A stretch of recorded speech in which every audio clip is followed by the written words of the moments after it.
जय हिंद दोस्तों, BN classes खास में आप सभी का स्वागत है।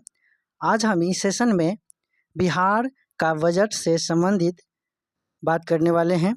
तो बजट से संबंधित जितने भी फैक्ट होगा वह इस सेशन में मैं आप लोगों को बीच करवाने वाला हूं। तो आप लोग इस सेशन को ठीक से देखिएगा। यदि अच्छा लगे तो आप लोग बीएन क्लासेस खास चैनल को अधिक से अधिक लाइक और सब्सक्राइब कीजिएगा और दोस्तों दिल से सपोर्ट कीजिएगा। चलते हैं हम लोग फैक्ट की तरफ। यहाँ पे दिया गया है, वित्त मंत्री सम्राट चौधरी ने 13 फरवरी को विधानसभा में बिहार बजट 2024-25 पेश किया। यह अभी तक का सबसे बड़ा बजट है। याद रखिएगा, पूछ भी सकते हैं कि एक किस तारीख को बजट जो है प्रस्तुत किए गए थे। तो 13 फरवरी को, ठीक है। कहाँ? तो विधानसभा में। और हमारे बिहार के जो वित्त मंत्री जो होते हैं उसी के द्वारा हर एक वर्ष जो होता है वो क्या होता है, तो बजट को पास किया जाता है। और जो आपका बिहार का अभी वर्तमान में कौन है वित्त मंत्री, तो सम्राट चौधरी। हाँ, अभी वर्तमान में वो बिहार का उप मुख्यमंत्री भी है। बढ़ते हैं अगला फैक्ट को देखिएगा। तो यहाँ पे दिया है कि बिहार का आकार यानी कि बजट, बिहार का बजट देखेंगे तो यहाँ पे 2,78,725.72 करोड़ रुपया है, ठीक है। यहाँ पे आपका एग्जाम में ये डायरेक्ट पूछ सकता है, दोस्तों उसको याद रख लीजिएगा। कितना है बिहार का 24-25 का बजट क्या है, तो 2,78,725.72 करोड़। ये आप अपना दिमाग में बसा लीजिए, ठीक है। बढ़ते हैं अगला फैक्ट को देखते हैं। फिर यहाँ पे दिया है आपका वित्त वर्ष 2022-23 में बिहार की आर्थिक विकास दर 10.4 कितना 10.4 रहा है, जो सभी राज्यों से सबसे अधिक है। दूसरा स्थान पर कौन है? असम है। तो ये भी आपको पूछ सकता है। यहाँ पर प्रतिशत में जो है अभी जो देखा गया वित्त वर्ष 2022-23 में, तो बिहार का आर्थिक विकास दर आपका कितना है? एक नंबर पर 10.64% रहा है बिहार का, और दूसरा स्थान पर देखा जाए तो असम का है। बढ़ते हैं अगला क्वेश्चन। यहाँ पे कुल व्यय मतलब खर्च। यहाँ पे क्या है, यहाँ पे 2,78,725.72 करोड़ जो है बिहार का, ठीक है। यहाँ पे देखा जाए योजना व्यय में जो है, योजना व्यय यानी योजना के तहत कितना खर्च होने वाला है, तो यहाँ पर देखिएगा दोस्तों 1,19.63 करोड़ रुपया जो है योजना के तहत खर्च होने वाला है। और गैर योजनागत के तहत आपको कितना करोड़ रुपया खर्च होने वाला है, तो 1,78,706.63 करोड़ खर्च होने वाला है गैर योजनागत पर, ठीक है। फिर अगला फैक्ट को देखते हैं। ये आपको पूछ सकता है, ठीक है, कि योजना व्यय में कितना करोड़ खर्च होगा और गैर योजनागत में कितना करोड़ खर्च होगा। फिर यहाँ पे देखा जाए तो कुल राजस्व व्यय कितना है, तो 2,75,676.99 करोड़। फिर यहाँ पे देखा जाए कि कुल पूंजीगत व्यय को देखा जाए तो यहाँ पे 53,048.72 करोड़ रुपया है, ठीक है। अगला फैक्ट को देखते हैं। तो अगला फैक्ट आपका दिया है कि किस मुद्दे पर कितना खर्च होगा, है ना। तो यहाँ पे देखिएगा दोस्तों कि सामाजिक सेवाएं पर आपका 38.89% खर्च होंगे, और समान सेवाएं पर 29.95% होंगे, आर्थिक सेवाएं पर 22.68% होंगे, लोक ऋण सेवाएं पर 8.03% होंगे। बढ़ते हैं अगला फैक्ट को देखते हैं। यहाँ पे इसको एग्जाम में सजाने के लिए भी दे सकता है आरोही अवरोही क्रम में कि किस पर ज़्यादा खर्च किस पर कम खर्च। तो आपको यहाँ पे मैं दिखा दूँ कि सबसे ज़्यादा सामाजिक पर है, क्या है, सबसे ज़्यादा सामाजिक पर तो सामाजिक, इसके बाद समान सेवाएं, इसके बाद आर्थिक सेवाएं, इसके बाद लोक ऋण आपको सजाने के लिए दे सकता है आरोही या अवरोही क्रम में। चलिए यहाँ पे देखिएगा दोस्तों, अगला फैक्ट को देखते हैं। तो प्रत्येक विभाग को बजट 2024-25 में मिलने वाली राशि है ना, कौन कौन विभाग को कितना करोड़ रुपया मिला है और प्रतिशत में भी कितना मिला है, उन दोनों फैक्ट को याद रखना ही पड़ेगा, क्योंकि एग्जाम में वहाँ से डायरेक्ट आपको प्रश्न आ सकता है कि बिहार सरकार ने शिक्षा विभाग में 2024-25 में तो शिक्षा विभाग में कितना करोड़ रुपया को आवंटित किया गया है। तो आपको याद रहेंगे तो आप सही सही मार के आइएगा, टिक लगा के आइएगा, ऑप्शन को रंग करके आइएगा, और नहीं याद रहेंगे तो आप गलत को टिक करके आइएगा। ठीक है, तो सभी फैक्ट को अच्छा से दिमाग में बसा लीजिएगा। तो यहाँ पे सबसे ज़्यादा इस बार देखा गया तो आपका शिक्षा विभाग में दिया है कितना, 52,639 करोड़ रुपया आपका शिक्षा विभाग में दिया है, जो इस साल के बजट में सबसे ज़्यादा शिक्षा पर ही दिया है। जो परसेंटेज में देखा जाए दोस्तों तो यहाँ पर आप याद रखिएगा कि कितना है, 18.89%। ठीक है, 18.89%। यदि पूछा जाए कि डायरेक्ट एग्जाम में आ सकता है कि शिक्षा विभाग में कितना प्रतिशत दिया गया है, तो आपको याद रखना होगा 18.89% दिया है। ठीक है, तो फिर यहाँ पे देखा जाए स्वास्थ्य भी, इसके बाद सेकेंड स्थान पर आपका आता है क्या, तो स्वास्थ्य विभाग। क्या आता है, स्वास्थ्य विभाग।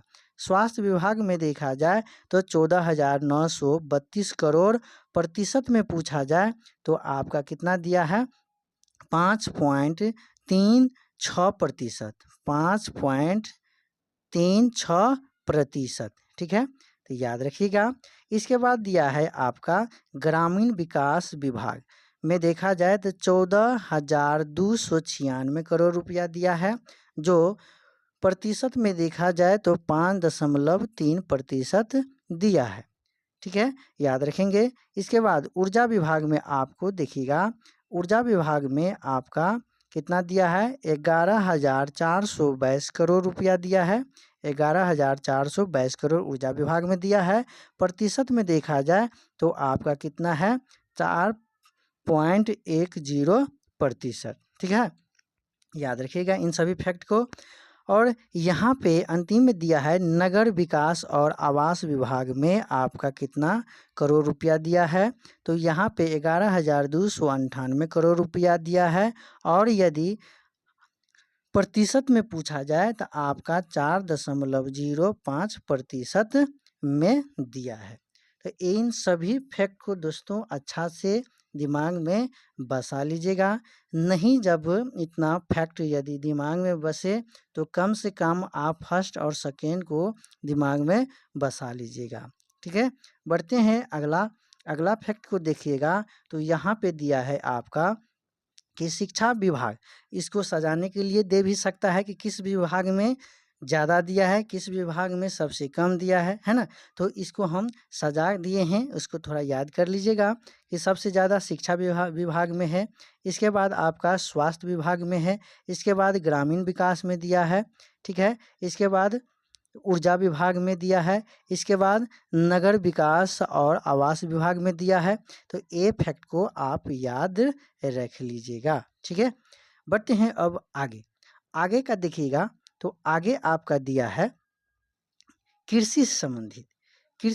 कृषि विभाग में देखिएगा कि कितना दिया है, तो कृषि विभाग में आपका 3600 करोड़ रुपया आवंटित किया है, जो वो प्रतिशत में देखा जाए तो आपका 1.29% होता है। ठीक है, फिर यहाँ पे ये देखिएगा हमारे बिहार राज्य में जो है वो खेल विभाग नहीं था, इस बार जोड़ा गया है। ठीक है, प्रथम बार जोड़ा गया है। तो खेल विभाग में आपका कितना आवंटन किया गया है, तो 183 करोड़ रुपया, ठीक है, 183 करोड़ रुपया, जो आपका 0.07% आपको किस पर दिया है, खर्च किया है, तो खेल विभाग पर। याद रखिएगा, ये निश्चित पूछेगा आप लोगों को, ठीक है। तो इस फैक्ट को याद रखिएगा, कितना करोड़, तो 183 करोड़, प्रतिशत में यदि पूछा जाए तो 0.07% पहली बार जोड़ा गया है, ठीक है। फिर यहाँ पे देखिएगा कि हमारे बिहार राज्य को, हाँ, कुल प्राप्तियाँ कितना करोड़ रुपया, तो यहाँ पर 2,78,925.72 करोड़ रुपया कुल प्राप्तियाँ होंगे। फिर यहाँ पे देखिएगा दोस्तों, अगला फैक्ट को देखिएगा कि राजस्व विभाग में जो है, राजस्व विभाग में राजस्व प्राप्तियाँ कितना होगा, तो आपका राजस्व प्राप्तियाँ आपका कितना होगा, 2,26,798.40 करोड़ रुपया, ठीक है, याद रखिएगा।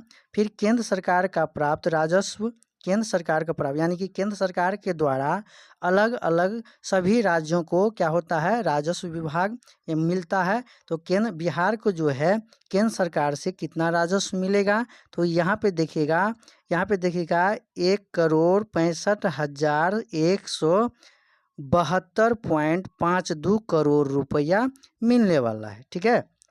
तो इस फैक्ट को याद रखिएगा।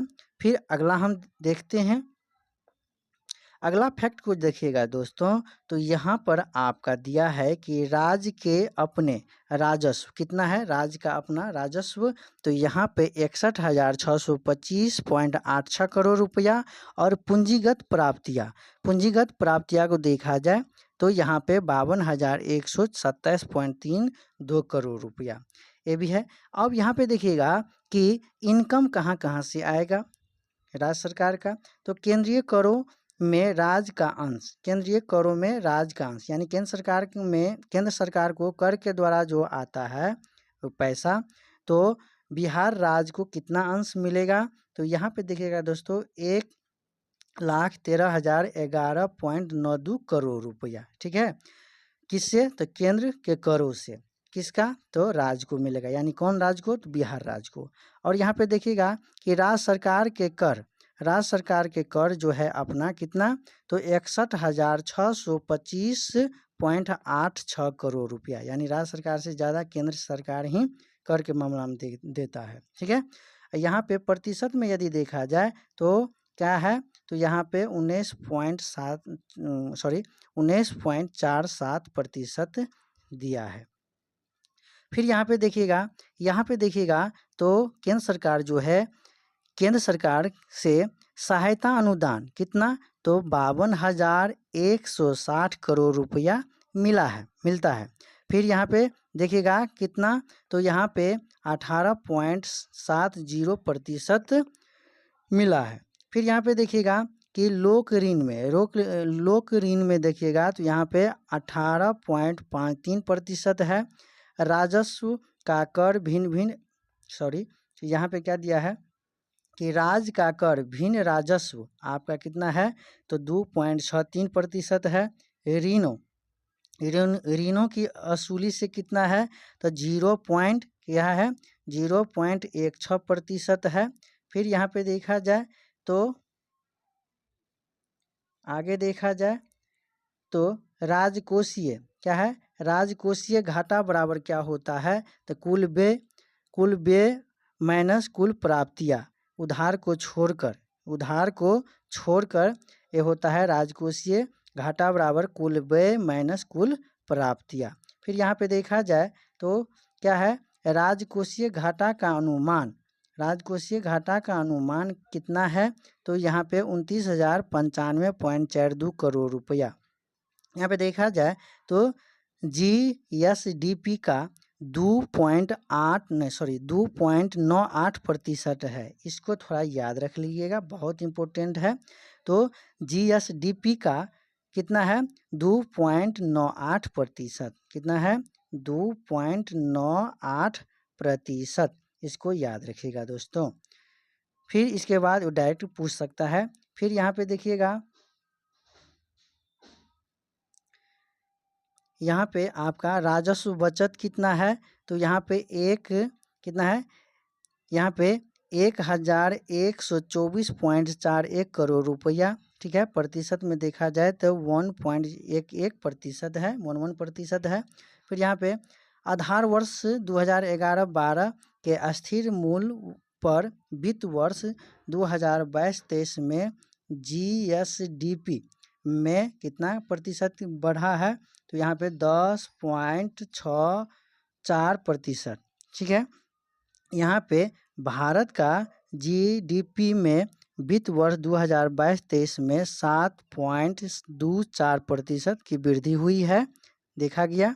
फिर यहाँ पे देखा जाए कि बिहार सरकार के 7-2 के तहत, 7 निश्चय के साथ, बिहार सरकार के 7-2 के तहत कितना है, 5040 करोड़ रुपया को आवंटित किए गए हैं, है ना। यहाँ पे देखिएगा दोस्तों कि 7 निश्चय योजना, मुख्यमंत्री के द्वारा जो 7 निश्चय योजना जो दिया गया है, उसमें देखिएगा क्या क्या है। एक में यानी कि युवा शक्ति, बिहार प्रगति, सशक्त महिला, सक्षम महिला, स्वच्छ गांव, समृद्ध गांव, सुलभ संपर्कता, ठीक है, सबके लिए अतिरिक्त स्वास्थ्य सुविधाएं, स्वस्थ शहर, विकसित शहर, हर खेत तक सिंचाई की पानी। आपको क्वेश्चन दे सकता है कि बिहार सरकार का नींव में से कौन कौन सा 7 निश्चय के अंतर्गत पॉइंट आता है, तो 3 को देगा, 1 नहीं देगा। तो कहेगा कौन सा नहीं है, तो उस आपको चुनना होगा। तो ये फैक्ट आपको याद रहेंगे, तब न आप उस गलत वाला फैक्ट को आप गलत ले सकते हैं, गलत बता सकते हैं। तो इसीलिए इन 7 को आपको याद रखना होगा, ठीक है। चलिए बढ़ते हैं। अगला आपका दिया है कि मुख्यमंत्री महिला उद्यमी योजना के तहत कितना करोड़ रुपया आवंटित किया गया है, तो 250 करोड़ रुपया का आवंटित किया गया है। वैशाली में बिदुपुर में पान विकास के लिए सेंटर ऑफ एक्सीलेंट की स्थापना होगी। तो क्या होगा, कहाँ, तो बिदुपुर। कहाँ होगा, तो वैशाली के बिदुपुर में, याद रखिएगा, डायरेक्ट पूछ सकता है। यहाँ पे देखिएगा 18 अक्टूबर 2023 को राष्ट्रपति द्रौपदी मुर्मू द्वारा पटना के बापू सभागार में बिहार के चौथी कृषि मैप को किया है, शुभारंभ किया है। यहाँ पर इसका समय काल 2023 से 2000 कितना तक 28 तक दिया गया है, ठीक है, चौथी कृषि मैप रोड को। फिर यहाँ पे देखिएगा अगला फैक्ट जो है क्या है, तो पहली कृषि रोड मैप 2008 में लॉन्च किया गया था। फिर यहाँ पे दिया है अभी चतुर्थ कृषि रोड मैप का लक्ष्य क्या है, तो वो इन सभी फैक्ट को आप याद कर लीजिएगा। तो चतुर्थ कृषि रोड मैप का लक्ष्य क्या है, तो यहाँ पे मैं बता दूँ, अच्छा से देख लीजिएगा कि यहाँ पे दिया है कि कृषि में लगे किसान की आय को बढ़ाना, तिलहन और दलहन के फसल का उत्पादन बढ़ाना, किसानों को फसल का उचित मूल्य दिलाना, गुणवत्ता युक्त बीज का उत्पादन करना, कृषि को आयोग से जोड़ना, मत्स्य दूध के क्षेत्र में उत्पादन बढ़ाना। इन सभी पे चतुर्थ कृषि रोड मैप का लक्ष्य है। तो इसमें से आपको भी क्वेश्चन दे सकता है कि पूछ देंगे कि चतुर्थ कृषि रोड मैप के लक्ष्य क्या है, तो 3 को इसमें से दे देंगे, क्या नहीं है, है ना। 3 को दे देंगे फैक्ट, और एक फैक्ट जो है गलत दे देंगे, उसी गलत को चुनने के लिए बोलेंगे, तो याद रहेंगे ये फैक्ट, तब ना आप चुन सकते हैं गलत वाला को। तो इसीलिए दोस्तों इस फैक्ट को भी आप अच्छे तरीक़ा से दिमाग में रखिएगा, ठीक है। तो आप लोगों को ये सेशन कैसे लगा? यदि अच्छा लगा तो BN क्लासेस खास चैनल को अधिक से अधिक लाइक कीजिएगा, सब्सक्राइब कीजिएगा, ठीक है, और दिल से क्या कीजिएगा, सपोर्ट कीजिएगा, ठीक है, दिल से सपोर्ट कीजिएगा, ठीक है दोस्तों। धन्यवाद। मिलते हैं फिर हम अगले सेशन को लेकर के। तब तक के लिए जय हिंद, जय भारत।